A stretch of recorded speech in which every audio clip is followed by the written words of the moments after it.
지난주 우리 당연성에 대해서 우리가 말씀을 받았고요. 지금 올해에 전도자의 삶, 그 62가지에 대한 부분들을 가지고 저희가 하나씩 보고 있습니다. 신학적으로는 이렇게 조직신학에서는 시스테믹이라고 해서 다 이렇게 좀 쪼갭니다. 분류를 하고, 그래서 이제 카테고리화를 시키는데, 이제 그렇게 이제 신학이 형성되어 오다가 최근의 흐름은 그걸 이렇게 하나로 보는 흐름으로 바뀝니다. 그래서 사람이 뭐 이원론이냐 삼원론이냐 뭐부터 시작해서 여러 가지 말들이 있었는데, 인간은 그냥 하나지 않느냐 이렇게 이제 보기도 하고, 그래서 이제 쪼개도 봐야 되겠지만 이게 전체로도 보는 것이 굉장히 우리에게 유익합니다. 우리 지난주에는 이제 당연성에 대한 부분을 이야기를 했는데, 오늘은 필연성이라는 키워드를 놓고 좀 말씀을 확인해 보겠습니다. 62가지에서 가장 중요한 키워드는 그리스도입니다. 그 그리스도께서 우리에게 임재하셔서 구원으로 함께 하시고 우리로 하여금 하나님의 나라를 이루어갈, 또 이루게 하십니다. 그것을 이루어갈 증인으로, 제자로 우리를 부르신 거지요. 그 하나님의 나라를 이루어갈 우리에게 하나님이 너 열심히 해봐라, 네 수준으로 해봐라, 네 것 갖고 해봐라가 아니라, 내가 세상 끝날까지 너와 항상 함께 할 건데 어떻게 함께 하냐? 성령으로 함께 할 것이다. 그것이 충만케 되어지죠. 지금 우리는 그리스도와 하나님의 나라와 성령 충만이라는 가장 중요한 세 가지, 사도행전 1장 1절, 3절, 8절이라는 언약을 가지고 하나님이 우리에게 주신 것을 확인해 보고 있는 겁니다. 그래서 오늘 말씀의 제목을 필연성이라고 하고, 하나님의 나라를 이루는 역사가, 앞에 성령의 역사가 있습니다. 오늘 사도 바울은 로마서 8장 26절에서 28절에 성령께서 무엇을 하고 있는지에 대해서 말씀하고 있습니다. 우리의 연약함을 돕고 계신다. 우리는 마땅히 해야 될 기도를 몰라요. 그러니까 당연성이 보여지면 필연성이 발견되어져서 마땅히 해야 될 것들이 보여지거든요. 그것을 보지 못하는 겁니다. 마땅히 하는 바를 알지 못하는데 하나님이 주의 성령께서 말할 수 없는 탄식으로 나를 위하여, 우리를 위하여 친히 기도하고 계신 겁니다. 우리의 마음을, 심령을 살펴보시는 그 여호와 성삼위 하나님께서 성령이 어떻게, 무슨 플랜을 가지고 일하고 계신지를 다 안단 말이죠. 그래서 그 하나님의 사랑을 입은 우리들이 그리스도 안에서 합력해서 선을 이루어간다. 다시 이야기하면 합력해서 하나님의 나라를 이루어간다. 다시 이야기하면 그리스도의 복음이 땅끝까지 증언되게 한다. 요 얘기를 이제 이 세 구절에 말씀하고 있습니다. 그러면 하나님께서 우리에게 주신, 성도에게, 참된 성도에게 주신 근본 세 가지가 있습니다. 그 근본 세 가지는 무엇이냐? 첫 번째는 우리가 잘 아는 갈보리산, 감람산, 마가다락방이죠. 저희가 이렇게 하나하나 쭉 해왔습니다. 하나님이 우리에게 주신 세 가지 근본에서, 갈보리산에서 그리스도께서 우리에게 무엇을 허락하셨냐? 구원을 허락하신 겁니다. 하나님을 떠나서 영원한 죄와 저주 가운데 멸망할 수밖에 없었던 나를 그리스도로 말미암아 구원하셨다는 겁니다. 이것이 우리의 근본입니다. 다른 데에 그 기초가 있는 것이 아니라 그리스도 안에, 구원 안에 우리는 뿌리를 두고 거기가 우리의 시작이자 종착점인 것입니다. 부활하신 예수님께서 제자들을 감람산으로 불러 모아서 거기서 뭐 했냐? 하나님의 나라의 일들을 말씀하시면서 내가 너와 함께하면서 인도하겠다라고 말씀하십니다. 하나님이 어떻게 역사에 가실지, 하나님이 어떻게 인도에 가실지를 세밀하게 보여주신 거죠. 이것이 근본입니다. 그럼 우리는 내 뜻대로, 내 힘대로 가는 것이 아니라 하나님의 인도하심을 따라가는 겁니다. 말씀이 인도하시는 따라, 그 영적 흐름을 따라서 가는 겁니다. 그런데 우리가 지금 계속 강단을 통해서 확인하는 게 뭡니까? 그 사사시대를 지나오던 이스라엘 백성은 성령의 인도를 받지 못한 겁니다. 말씀의 인도를 받지 못하고 자기 소견에 옳은 대로 자기 뜻대로 살아갔던 것이죠. 하나님하고 맞지 않습니다. 그러니까 어떻게 됩니까? 재앙이 오고 문제가 오는데 그건 재앙과 문제 이기 이전에 하나님이 거기에 당연한 응답과 필연적인 역사로 일하고 계심을 몰라요.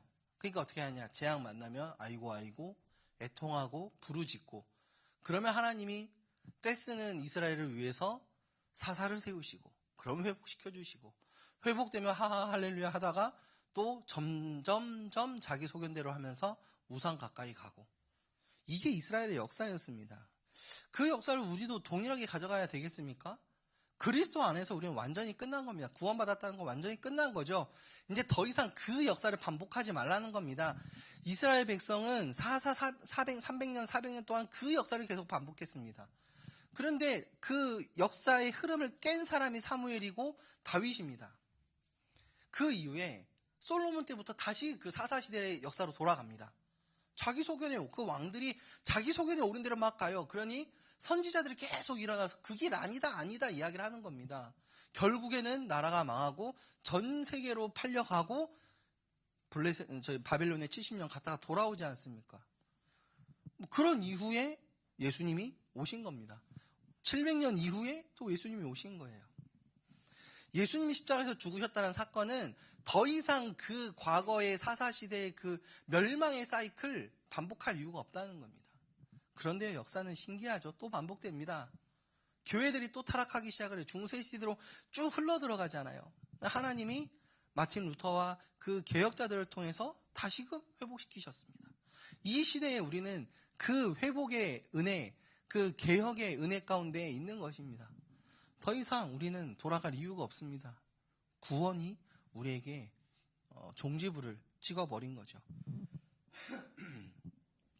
하나님 나라를 이루어 가시는 그 하나님께서 우리와 함께 하시면서 인도하시겠다 약속하시면서 마가다락방에서 그것이 확인되어지죠. 어떻게 확인되어집니까? 오순절 날이 임하면서 성령 하나님이 내게 능력으로 나타나시는 겁니다. 이게 우리의 근본이에요. 그래서 우리 앞에 3주간 쭉 이야기를 해왔습니다. 그리고 나서 하나님이 우리에게 목표를 주십니다. 근데 하나님께서 나에게 주신 목표가 있어요. 그리고 이제 내가 바라봐야 할 목표가 있습니다. 각각 3가지가 있는데요. 하나님이 나에게 주신 목표 3가지 중에 첫 번째는 무엇이냐? 천명입니다. 하나님이 나에게 천명을 주셨어요. 내가 너를 지명하여 불러니 너는 내 거다.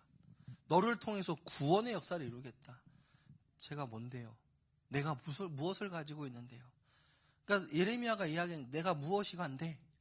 저는 아이라 말을 할 줄 모릅니다. 모세가 이야기하지 않습니까? 저는 입이 뻣뻣한 자입니다. 베드로가 이야기하지 않습니까? 주님, 저를 떠나가십시오. 저는 죄인입니다. 그러니까 내 수준과 내가 가진 것과 전혀 상관없이 천지 만물의 주관자 되신 하나님이 하늘로부터 우리에게 명을 내리신 거죠. 그 천명. 그것이 하나님 내게 임한 목표입니다. 그러면서 하나님이 우리에게 소명 주십니다. 너는 아이라 하지 말라. 네 입 뻣뻣하다 말하지 말라. 네 입을 누가 지었냐? 하나님은 나를 이 하나님의 나라를 이루어갈 제자로 부르셨다는 겁니다. 그것이 소명이죠. 하나님이 나에게 주신 목표가 뭐냐? 너의 정체성 확인해라. 너는 내 것이다. 너는 열방의 선지자로 세웠다. 땅끝까지 내 증인이 되리라. 계속 말씀하시는 겁니다. 그러면서 우리에게 사명 주십니다. 그 사명은 네가 이제 부름 받았으니 열심히 해봐라. 할 수 있거든요. 무슨 말이냐? 믿는 자들에게 능치 못함이 없다. 뭐 하면 된다. 막 이렇게 가는 게 아니라 내게 능력 주시는 자 안에서 모든 거 할 수 있다라는 것을 보게 하시는 거죠. 사명은 내가 원해서 가는 것이 아니라 하나님이 내게 주신 것을 따라가는 것입니다. 나의 달려갈 길과 곧 주 예수께 받은 사명입니다. 나의 의를 이루는 사명이 아니라 주 예수께로부터 받은 하나님이 나에게 주신 목표, 그것이 사명입니다. 사명이 발견된 사람은 맞기 때문에 그것이 가는 겁니다. 그 일을 하나님 내게 허락하셨고 나에게만 주셨기 때문에 그것을 향해서 묵묵히 가는 겁니다. 가다 보니 문제도 만나고, 가다 보니 어려움도 있고, 가다 보니 응답도 있고, 가다 보니 죽기도 하고, 가다 보니 맞기도 하고, 가다 보니 승리하기도 하는 겁니다. 그런데 가는 그 여정에서 있는 모든 문제나 위기나 사건들은 자기하고는 상관이 없어요. 왜? 여호와 하나님이 함께 하시기 때문에, 그분이 인도하시기 때문에. 그래서 내가 죽는 것도 유익하다. 스데반 집사는 죽을 때 웃으면서 죽었죠. 저들의 죄를 알지 못합니다. 용서해 주십시오라고 기도하면서 죽지 않습니까? 죽으려고 간 게 아닙니다. 어떤 학생이 교수님한테 물어봤대요. 한참 이렇게 등반하다가 에베레스트에서 누가 실종돼서 죽었다더라 이런 소문들이 막 있을 때 한 학생이 왜 그렇게 사람들이 죽으러 갈 줄 알면서 산에 갑니까? 이렇게 물어봤다고 합니다. 그러니까 교수님이 죽으러 간 게 아니라 가다 보니까 죽게 될 위험이 있었던 거다라는 거죠. 완전히 다른 겁니다. 죽으러 가는 게 아니에요. 죽을 수 있어도 가는 겁니다. 우크라이나 지금 전쟁이 일어나니까 피난이 몇백만 명이 지금 나와서 피난을 나왔죠. 근데 반대로 우크라이나로 들어가는 사람들이 있습니다. 전 세계에 흩어져 있던 우크라이나인들이 우크라이나로 돌아가고 있어요. 왜 갑니까? 자기에게 그게 당연한 것이고 내가 있어야 할 곳이 그것이라는 필요를 발견했기 때문에 가는 겁니다. 하나님이 나에게 주신 목표, 천명과 소명과 사명. 이 하나님이 주신 세 가지 목표 안에서 이제 내가 발견해야 될 것입니다. 발견해야 될 목표 세 가지가 뭐냐? 당연성과 필연성과 절대성입니다. 이제 저희는 오늘 여기에 있습니다. 우리 지난주에 당연성을 발견하셨죠? 오늘 말씀을 통해서 필연성을 확인하시면서 다음 주에는 절대성을 누리시기를 예수님의 이름으로 축복합니다. 발견되어지면 흔들리지 않습니다. 왜 같은 목표를 놓고 말을 달리 했냐면 이건 하나님이 나에게 주신 거지만 이건 내가 이제 봐야 되는 거거든요. 남이 나에게 준 거는 내게 아닙니다. 가지고 있는데 어떻게 써야 될지 몰라요? 나의 응답이 아니에요. 그런데 남이 나에게 줬어도 이것이 나에게 준 이유가 있구나. 이걸 이렇게 쓰는 것이구나 라고 발견되어지면 그때부터는 그것이 나의 것이 됩니다. 그래서 같은 목표라는 이름을 놓고 하나님이 나에게 주신 목표, 내가 발견해야 될 목표라고 구분한 데는 이제 그것을 나의 것으로 개인화하기 위한 단어로 조금 생각하시면 도움이 되실 것 같습니다.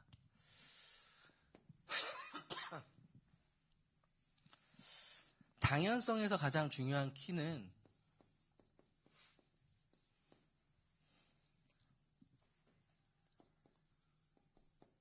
원인과 해답에 대한 발견입니다. 나에게 펼쳐지고 내가 살아가고 있는 이 시대에 와 있는 수만 가지의 문제와 사건과 재앙과 만남과 일어나는 모든 일 가운데 있는 그 원인, 그리고 그에 대한 하나님이 주신 해답을 발견하는 것이 당연성입니다. 이 시대와 개인이 12가지 문제 가운데 딱 세팅이 되어 있습니다. 근본적 문제 가운데 딱 있는 거죠. 경제 문제인 것 같고, 가정 문제인 것 같고, 남자 문제인 것 같고, 돈 문제인 것 같고, 직업의 문제인 것 같고, 대통령의 문제인 것 같지만 실상은 근본 문제입니다. 왜 저렇게 됐지? 놀랍다. 지금 여기저기에서 이런저런 이게 소리들이 많이 들리잖아요. 왜 푸틴 대통령은 저렇게 했지? 근본 문제라니까요. 왜 한쪽에서는 저렇게 사람들이 죽어나가지? 근본 문제입니다. 왜 이 지구는 아파가면서 기상이변과 크라이시스를 겪고 있지? 근본 문제입니다. 창세기 3장의 문제, 6장의 문제, 11장의 문제가 파생되어지고 심화되어져서 우리에게 펼쳐진 거죠. 그럼 우리는 펼쳐진 문제만 놓고 그 문제를 해결하러 들면 또 다른 문제가 생깁니다. 지금 우리 코로나 지금 2년 동안 지금 3년째 지금 이렇게 고통당하고 있는데요. 전 지구상에서 바이러스가 정복된 바이러스는 하나도 없습니다. 그래도 이제 점령했다, 그래도 완전 치유했다라고 하는 게 천연두 정도예요. 그러면 나머지 것들은 있어요. 있는데 백신으로 조절하고 위생으로 조절하고 그냥 좀 잘 같이 살아보자. 우리 좀 건들지 마봐봐. 이런 식으로 타협을 하고 살아가고 있는 거예요. 근본의 문제가 해결이 되지 않으니까 이 문제는 계속 반복되는 거죠. 학자들은 이야기합니다. 코로나 같은 문제들이 이제 수십 년에 걸쳐서 오는 것이 아니라 수년에 걸쳐 반복될 수 있다라고도 이야기를 합니다. 왜냐? 근본적인 문제 해결이 안 되거든요. 우리 인생에 여러 가지 문제들이 찾아오는데 그 문제를 표면적으로 해결하려고 달려드니까 다른 문제가 터집니다. 이 문제를 해결한 것 같은데 또 다른 문제가 생겨요. 그리고 문제들이 닥쳐올 때는 수만 가지 문제가 한꺼번에 들이닥치면서 못하겠다 이렇게 되는 거죠. 근데 당연성이 발견되어지면 그 수만 가지 문제가 있어도 근본이 하나님 떠난 문제구나. 죄의 문제구나. 눈에 보이지 않는 영적 존재인 사탄이 우리를 붙잡고 있는 문제구나. 이 현장이 사단에게 붙잡혀 있구나 보여지는 거죠.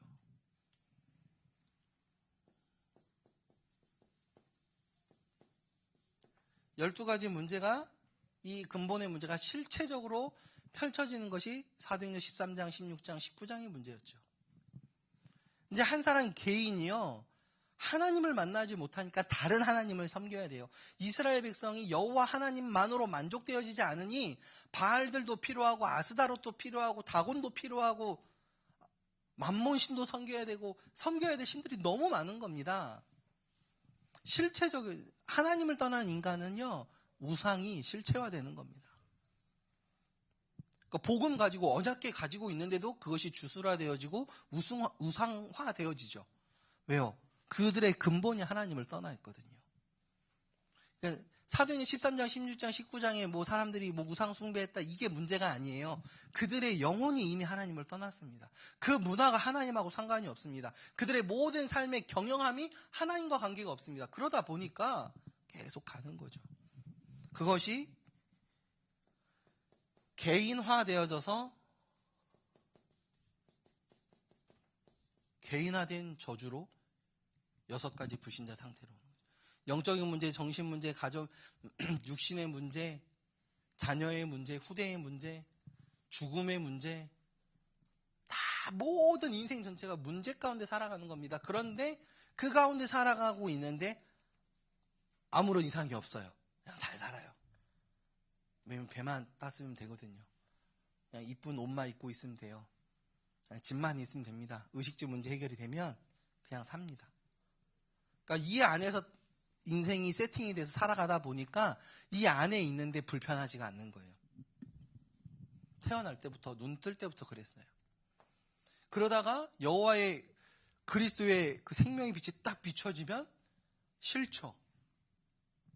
이렇게 눈 어두운 곳에 있다가 갑자기 밝은 데로 가면 어떻게 합니까? 눈이 부셔가지고 못 봐요. 그러니까 탄광에 매몰됐던 분들 나올 때 수건 이렇게 해서 나오는 이유는 실명되니까요. 그러니까 영적 실명 상태예요. 그리스도의 빛이 비쳤는데. 그러니까 하나님의 백성들이 하나님을 거부했다 안 합니까? 요한복음 1장에. 12가지 문제. 이 시대적인 문제 가운데 있는 그 개인들. 그 결과 어떻게 되냐? 이 문제는 반복되어집니다. 저주와 재앙의 흐름이 계속 반복되어지는 거죠. 시대마다 전쟁과 재난이 끊임이 없습니다.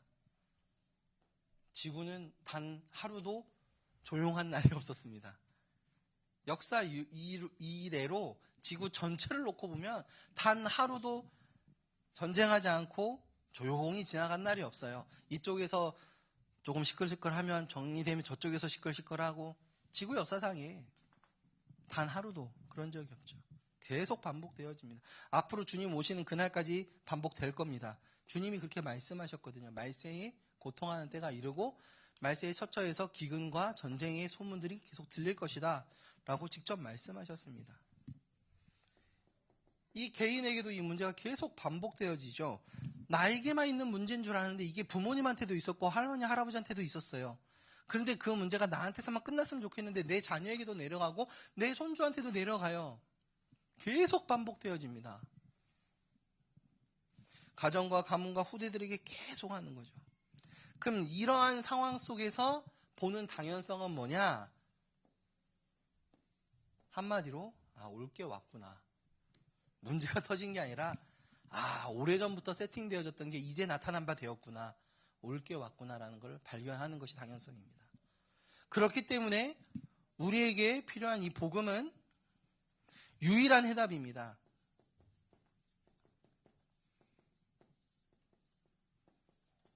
예수 그리스도는 유일한 해답이다 라는 것을 발견하는 것이 당연한 응답입니다. 이 문제들이 왜 이렇게 왔지? 나한테 왜 이런 문제가 생겼지? 우리 교회에 왜 이 문제가 왔지? 우리 가정에 이 문제가 왜 왔지? 내 있는 산업 현장에 내가 아는 이 사람들이 왜 이런 문제가 왔지? 쭉 이야기해보면 근본 문제부터 쫙 올 수밖에 없는 게 세팅이 돼 있는 거죠. 그래서 올 게 왔구나. 문제가 막 터졌잖아요. 그러면 올 게 왔구나 한번 하시고 어디서부터 왔을까 한번 살펴보십시오. 당연히 올 게 온 겁니다.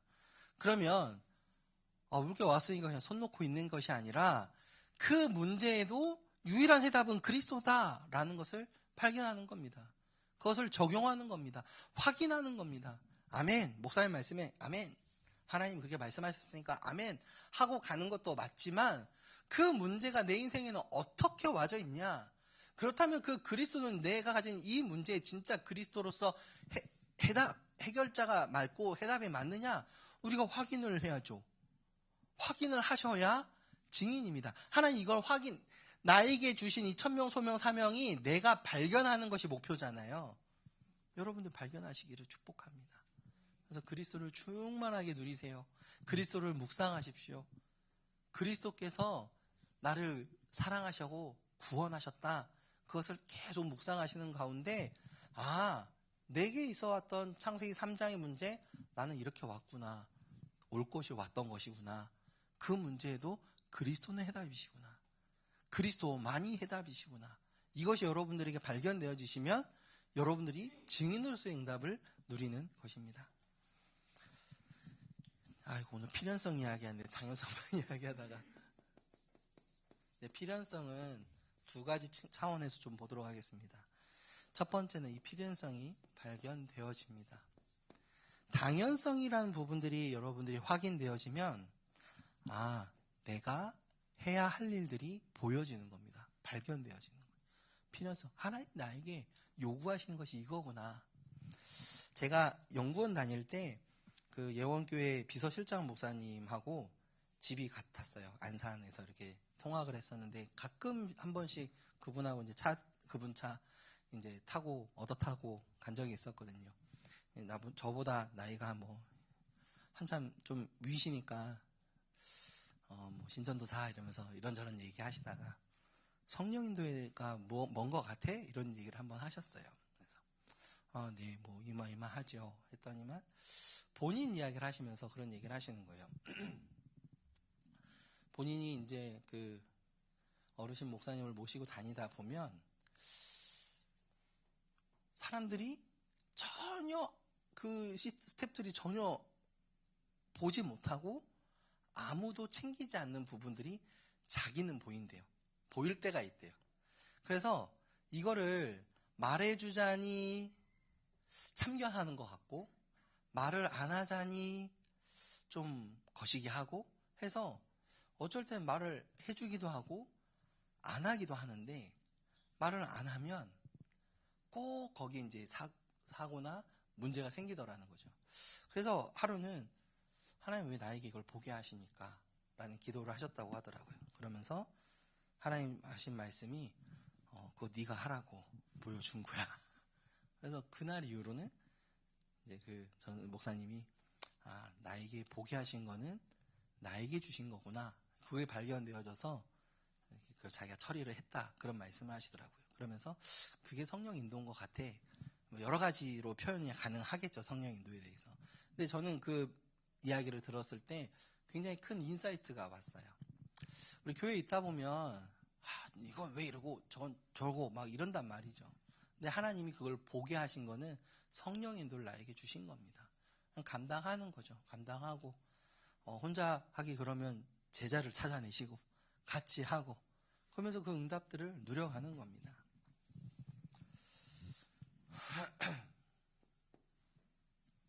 내게 임한 12가지 재앙과 저주. 요 문제가 나에게 임한 거죠. 없는 줄 알았는데 있죠. 저는 없는 줄 알았어요. 저는 어려서부터 주변 분들이 동훈이는 너무 착하다. 착한 줄 알았습니다. 만나는 분들만 제가 착하대요. 가만히 있으면 착한 겁니다. 우리 준서처럼 저렇게 막 난리를 치면 저건 이제 아니에요. X. 근데 저처럼 조용하게 있으면 착한 거예요. 내 안에 뭐가 들어있는지도 모르면서 가만히만 있으면 착하대요. 여러분들 신앙생활 잘한다는 소리 듣고 싶으십니까? 모든 예배에 참석하십시오. 그러면 신앙생활 잘한다 이렇게 이야기합니다. 특히 우리 대청년부. 그냥 그 자리에 늘 계셔보세요. 그러면 우리 장로님들, 권사님들이 저 청년은 신앙이 너무 좋아. 내가 갈급해서 그 자리에 와 있는 건지 아니면 원래 성향이 그래서 와 있는 건지도 모르면서 그렇게 말씀을 하시는 거죠. 그래서 저는 착각하고 살았어요. 제가 착한 줄 알고. 한 20, 30년 정도로 착한 줄 알고 살았거든요. 그런데 복음을 깨닫고 나니까 아니에요. 악해도 나같이 악한 인간이 없어요. 착한 척 하면서 악한 게 있어요. 그게 더 악한 겁니다. 준서가 저렇게 막 사고치고 다니잖아요. 그러면 사람들이 다 긴장을 하고 있어요. 쟤는 언제 또 사고를 칠 수 있다. 그럼 쟤는 무슨 사고를 쳐도 크게 동요되지 않아요. 늘 해왔으니까. 그런데 착한 애들이 뭔가 빵 하죠. 난리가 납니다. 왜? 전혀 긴장하지 않았거든요. 전 되게 악한 인간이었어요. 복음 앞에 서다 보니까 나의 악함이 발견되어지더라고요. 이 12가지 문제와 반복되는 이 문제가 남의 문제가 아니라 너의 문제가 아니라 나의 문제구나. 필연성이 발견되어졌습니다. 그러다 보니까 모든 만남, 문제, 사건, 원인 모를 일들에 대한 이유들이 하나씩 하나씩 발견되는 거죠. 그러면서 하나님이 구원을 완성하시는 시간표가 보이기 시작하는 겁니다. 어떤 사람에게는 큰 사건과 문제로 인해서 하나님이 부르시기도 합니다. 어떤 사람은 전도자를 통해서 부르시기도 합니다. 또 어떤 사람은 태어날 때부터 딱 눈 떠보니까 그냥 믿는 가정이에요. 그래서 오는 경우도 있습니다. 태어날 때는 안 그랬는데 가다 보니까 우리 엄마 아빠가 갑자기 예수님 믿기 시작해서 데리고 댕겨요? 그런 경우도 있습니다. 어떤 사람은 죽을 때까지 하나님 전혀 모르다가 죽기 전에 깔딱깔딱 하면서 예수님 믿는 분도 있습니다. 몰라요. 구원의 시간표는. 그런데 그 구원을 누가 이루시냐? 하나님이 이루신다. 그것이 필연성입니다. 하나님은 언약과 이 말씀을 성취하고 계십니다. 그 말씀 성취의 기회로 일하시는 겁니다. 그 언약을 성취하시기 위해서 굳이 그 일을 내게 허락하신 겁니다. 스데반 집사님이 순교를 당했습니다. 안타까운 일이죠. 그런데 거기에 당연성이 있습니다. 복음 말하니까 당연히 죽게 되는 겁니다. 왜요? 그 복음을 듣는 모든 사람들이 복음을 반대하고 있거든요. 그러니까 죽는 게 당연하죠. 죽어야 되는 시간표인 거죠. 그런데 얼마만큼 하나님이 기뻐하셨냐? 보좌에 앉아 계셨던 예수님이 일어나서서 박수 치셨죠. 당연한 응답입니다. 그런데 그것이 필연적으로 어떻게 이제 역사가 되어지냐면 그 스데반의 일로 사람들이 더 이상 예루살렘에 있을 수가 없는 겁니다. 도망가야 돼요. 거기 있으면 스데반처럼 죽습니다. 그러니까 필연성이 뭐가 발견되느냐? 예루살렘과 온 유대와 사마리아와 땅끝까지 이르러 가라고 하셨던 그 언약이 스데반의 일로 인하여서 성취되는 겁니다. 그니 빌립이 사마리아로 가게 되죠. 갔다가 하나의 주의 성령이 인도하셔서 갑자기 광야로 나가가지고 만났는데 이디오피아 내시를 만나죠. 필연적인 응답인 겁니다. 여러분들이 가다가 버스를 잘못 탔어요. 필연적인 응답입니다. 갑자기 저는 공주에 있으면서 당황스러웠던 일이, 사역을 하러 가야 되는데 버스 시간표 딱 보고 기다리고 있었어요. 이제 핸드폰 보면 뜨거든요. 출발한대요. 3시 15분에 출발하는구나. 그래서 4분을 기다렸다가 이게 출발하면 난 나가서 타야지 했는데 15분에 그 버스가 없어졌어요. 뭐지? 그런 경우들이 있어요. 시골이다 보니까. 거기에 또 하나의 이유가 있는 거예요. 내가 발견을 못해서 그렇지. 필연성이 발견되는 겁니다.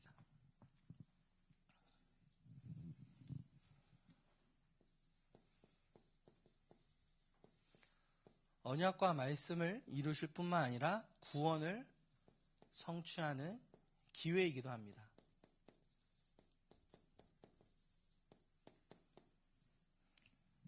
구원을 이루시는 하나님의 기회. 그 다음에 하나님이 우리에게 주신 천명과 소명과 사명을 이룰 기회입니다. 그래서 필연성은 시간표를 보는 것이 중요한 키워드입니다. 아, 이 시간표에 나를 준비하셨구나. 이것 때문에 하나님이 나를 이곳에 부르셨구나. 아, 이 일 하라고 하나님이 나에게 이것들을 준비케 하셨구나. 그게 필연성입니다. 그러면 아, 내가 필요한 이곳에 내가 이것을 해야 되겠다. 하나님이 나에게 이거를 필요로 하시는구나 라는 것이 발견되어지는 것이죠. 그리고 필연성이 보여지게 되면 하나님의 목표가 발견됩니다.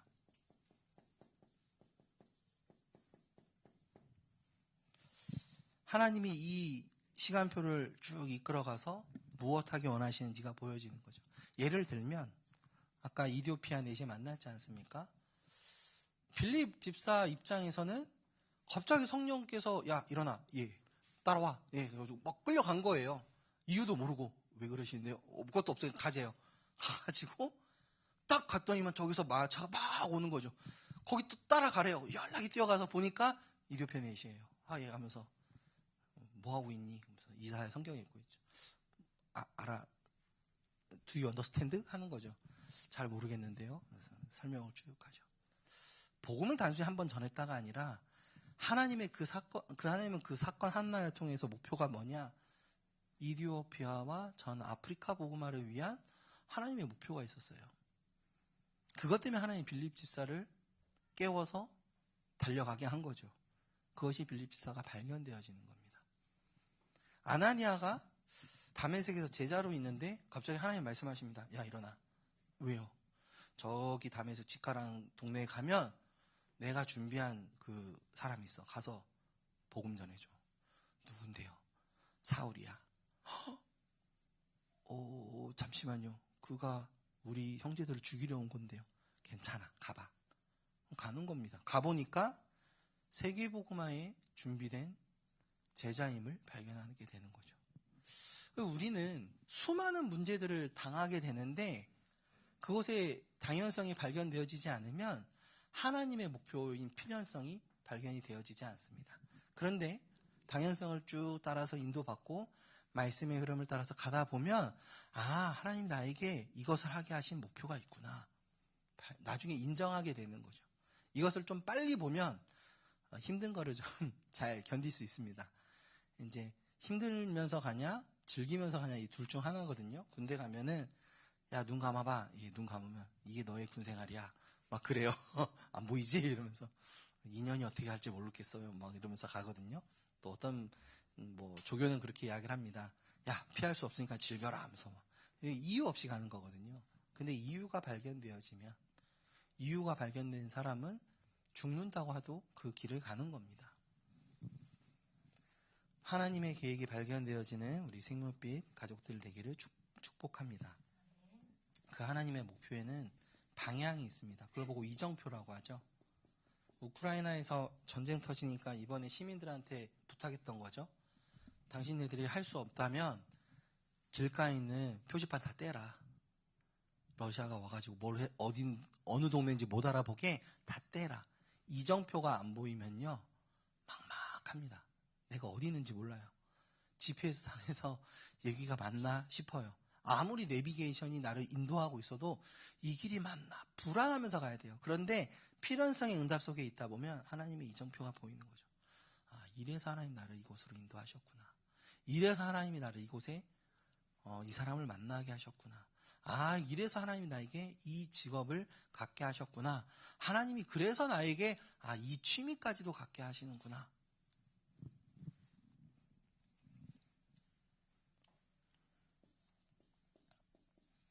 그러면서 하나님의 목표가 보이는데요. 이게 방향이라면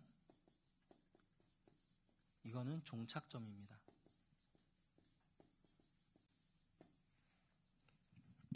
목표죠. 완성될 하나님 나라의 종착점. 그것을 하나님 우리에게 보게 하시는 거죠. 당연성과 필연성이 보여지면 다음 주 이제 절대성으로 연결되어집니다. 그래서 그게 보여지면 죽을 수 있는데 갈까 말까가 아니라 가는 거죠. 슬퍼도 가고 죽어도 가고 기뻐도 가고 그냥 가는 겁니다. 왜요? 절대적인 응답을 가지고 하나님 나를 부르셨기 때문에. 이제 이 필연성을 누림으로 가져가시기를 축복합니다. 성령 인도받는 참된 성도의 여정이 이 필연성을 누리는 것입니다. 여정이에요, 여정.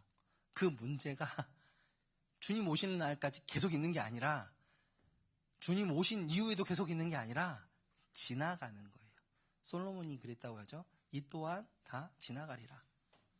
다 지나가는 거예요.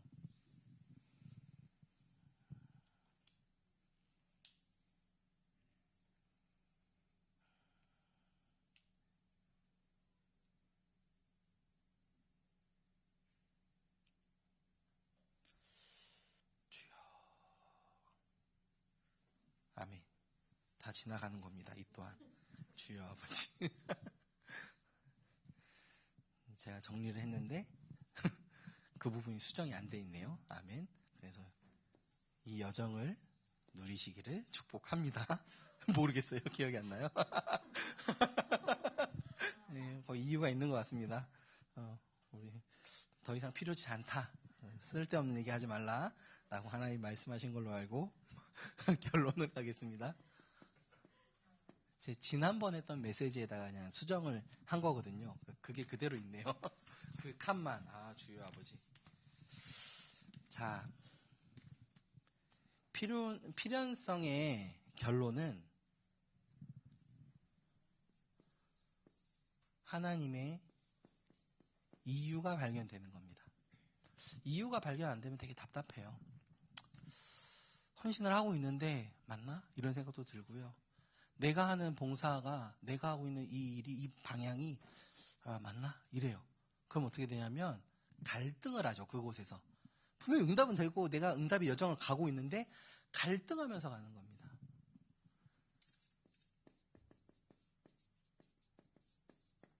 모든 것에 하나님의 이유가 있습니다. 그걸 경륜이라고 그래요. 하나님이 우리를 경륜하고 계시거든요. 우리를 만들어 가시고 우리를 완벽하게 이끌어 가세요. 이끌어 가시는데 나는 이유를 모를 수 있잖아요. 우리 자녀들을 키울 때 부모가 하나에서 열까지를 다 설명을 해주고 싶지만 그러지 못하고 그냥 넘어갈 때도 있잖아요. 그런데 이유 없이 하는 건 없습니다. 단 그 아이인 나는 이유를 모르니까 억울하기도 하고 답답하기도 하고 열받기도 하고 화도 나고 날 때가 있는 거죠. 근데 하나님이 우리에게 이 이유를 보이시는 거예요. 필연성이라는 것은 하나님의 이유를 보는 겁니다. 다시 말하면 우리 지난주 강단 말씀에서 이야기했잖아요. 하나님의 마음을 품는다. 하나님의 마음이 품어졌다는 얘기가 이 말이거든요. 하나님의 이유가 내 안에 있다. 그러니까 다윗 왕이 이야기하죠. 그 골리앗 앞에 나갈 때 엘리압 형이 너는 원래부터 싸가지가 없어서부터 교만해서 막 이렇게 욕을 하거든요. 근데 형님 내가 어찌하여 이유가 없겠습니까? 라고 이야기를 하거든요. 다윗이 그 형 앞에서 내가 어찌하여 이유가 없겠습니까? 라고 말한 것은 다윗은 이미 하나님의 목표가 보였던 것이죠. 내가 골리앗 앞에 나아가야 될 필연적인 이유가 발견되어진 거죠. 그러니까 죽을 수도 있는데 가는 겁니다. 그런데 하나님은 그를 죽게 하지 않으시는 겁니다. 죽지 않을 모든 것을 이미 양칠 때부터 준비해 오신 거예요. 그게 하나님의 준비하심이에요. 그것이 여호와의 일입니다. 필연성의 결론은 하나님의 이유가 발견되는 것입니다. 여러분도 이것이 발견 안 돼도 우리 신앙생활을 합니다. 이거 발견 못했다고 어디 문제 있고 그런 건 아니에요. 발견 못하면 답답만 해요. 신앙생활 때 많이 답답하시죠? 예, 필연성이 발견되지 않으셔서 그럽니다. 발견되어지면 속이 시원합니다. 그러면서 이제 앞으로 이렇게 하나님이 이끌어 가시겠구나 보입니다. 이게 보인다는 게 무당처럼 앞을 보고 그게 아니라 하나님이 어떻게 일하고 계시는구나라는 흐름이 보이는 거예요. 왜냐하면 우리는 말씀을 통해서 완전한 답을 가지고 있거든요. 문제나 사건이 우리에게 많이 펼쳐지는데 그것에 대해서 우리는 해석을 합니다. 나름대로 해석을 다 해요. 그런데 내 기준으로 해석을 하죠. 율법적으로 해석을 하죠. 하나님이 이 필연성을 보라는 것은 복음적 해석을 하라는 말씀입니다. 언약적 해석을 해야 돼요. 복음적으로 해석을 해내야 우리가 이유가 발견되어집니다. 그래서 정말 이게 나의 이익이나 나의 기준하고 안 맞는 사건이나 문제가 왔을 때 되게 많이 속 시끄럽지 않습니까? 화도 많이 나고. 그런데 언약적 해석, 복음적 해석이 되면 하나님께 순복할 수 있는 거죠. 우리는 순종이 잘 안 됩니다. 이해가 잘 안 되면. 옛날에는 절대 진리다 했기 때문에 그냥 선생님 말씀이면 아멘하고 갔고, 누구가 위에 사람들이 말하면 아멘하고 갔지만 요즘 시대는 안 그렇지 않습니까? 이해가 돼야 돼요. 하나님 우리에게 필연성을 통해서 이해케 하시는 거죠. 그러면 아멘하고 가는 겁니다. 내가 바꿔야지 하나님대로 바꾸라고 하면 안 되잖아요. 그 다음에 어떠한 상황 속에서도 흔들리지 않는 믿음을 가지게 됩니다. 그리고 성령 인도받는 자세를 가지게 됩니다. 자세죠. 이게 기도의 삶으로 연결되어집니다. 우리는 그냥 기도하지 마시고 이유 있는 기도를 합시다. 그냥 신앙생활 하지 마시고 이유 있는 신앙생활을 합시다. 그러면서 마지막으로는 하나님의 시간표가 보여졌잖아요. 이 시간표에 맞는 응답을 향해서 한 걸음 한 걸음 나아가는 걸 보고 전진이라고 하고요. 그것을 가지고 나의 수준과 나의 것을 뛰어넘는 걸 보고 도전이라고 이야기합니다. 이렇게 나아가는 것, 그것이 우리가 살아가야 될 삶에 대한 부분이죠. 이게 복음과 언약이라면 기도의 삶, 전도자의 삶으로 우리가 나아가지는 겁니다.